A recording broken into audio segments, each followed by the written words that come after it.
Is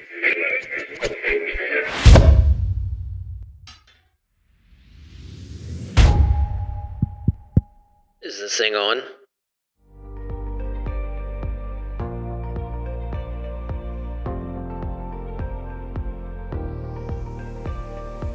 Hey guys, welcome back to another episode of the Summits Podcast. We are at the Harper Cancer Research Institute at the University of Notre Dame today.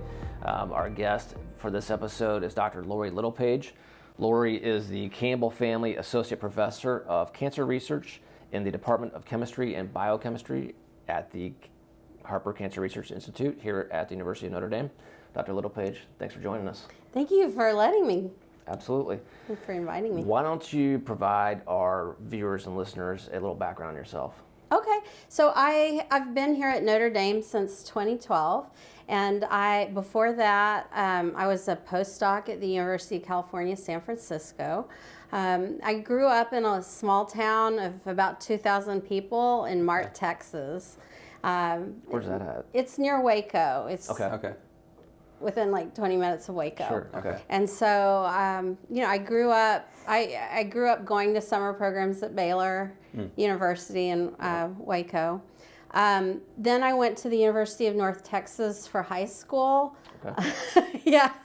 For the Texas Academy of Mathematics and Science. So you go your last 2 years of high school to college. Okay. Yeah. So that was interesting. Yeah. a bit unusual. Yeah. Then I went to the University of Texas at Austin, and there I got Bachelor of Science degrees in both molecular biology and biochemistry, and I was in the honors program there. Then I went to Harvard for my PhD, and I was working in the lab of Joan Ruderman in cell biology at Harvard Medical School.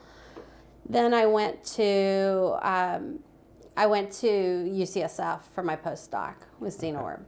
So. Okay.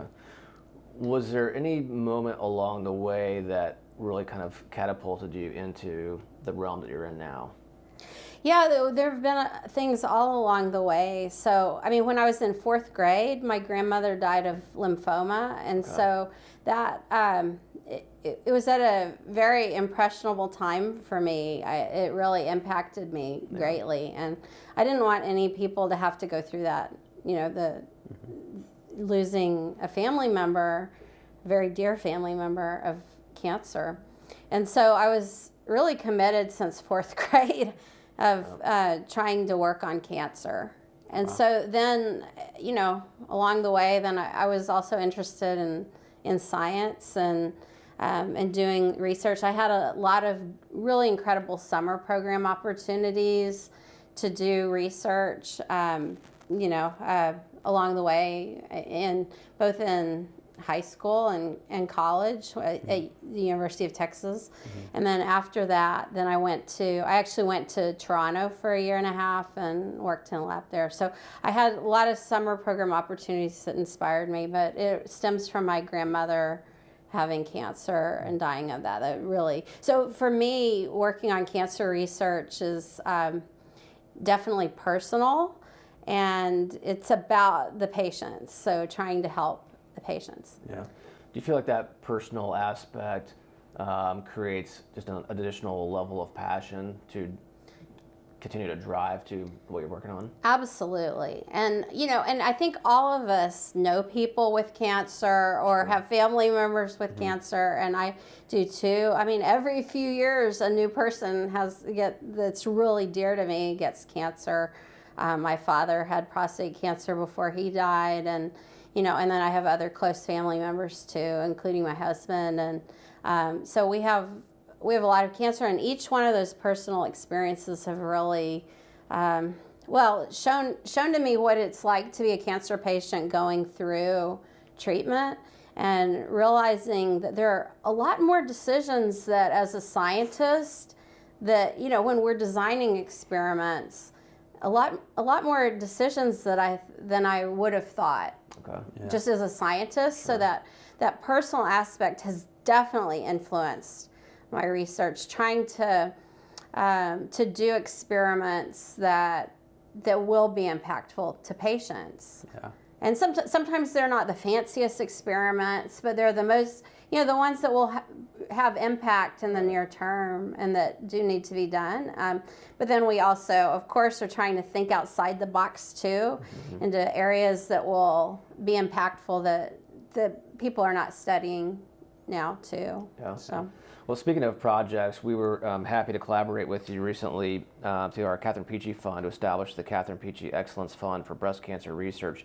Could you share with our listeners and viewers a little bit more about that project by itself? Yes, sure. I'm very grateful for the funding that Heroes and the Peachy Fund have given to us. It's supporting several projects in the lab.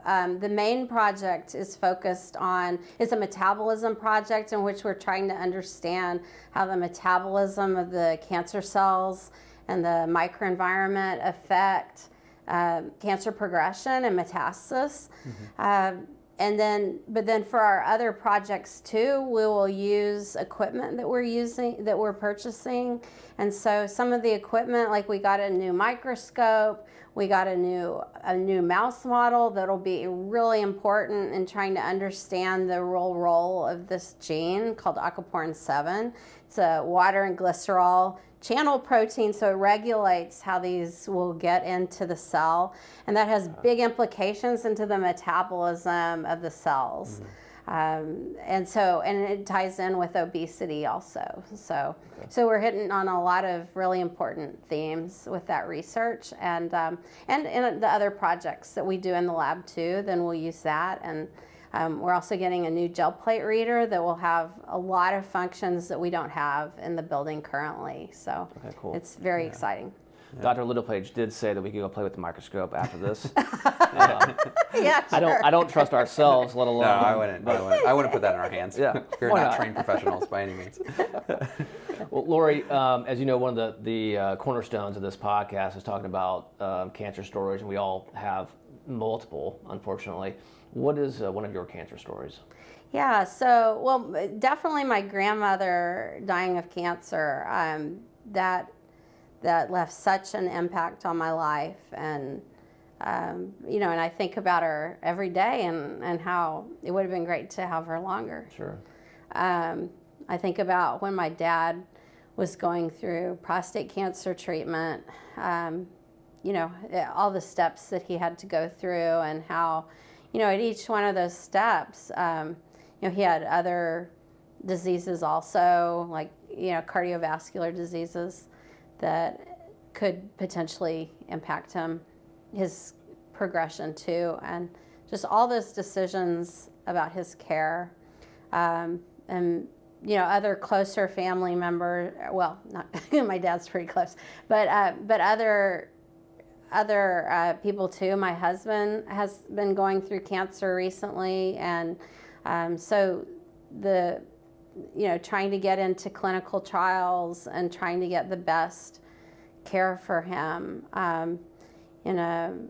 has been very challenging to balance everything that we're doing too, and take care of our son. So all of these things have really brought to light to me how important the research that we're doing, how important it is, and that we need people. The other thing that's really important in cancer research is, this thinking outside the box, and how can we think in new ways? That's one of the things that I think Harper has done really well. Dr. Sharon Stack has just been excellent in bringing together interdisciplinary groups.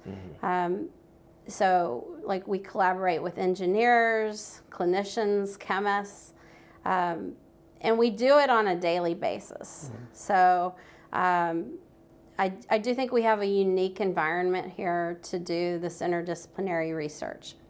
It's a real theme driving our research here.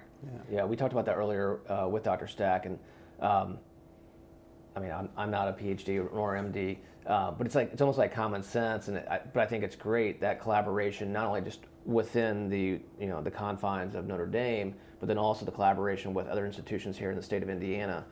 I think many of our listeners and viewers who might be from the Hoosier State are amazed at, or will be amazed at, what all's being done.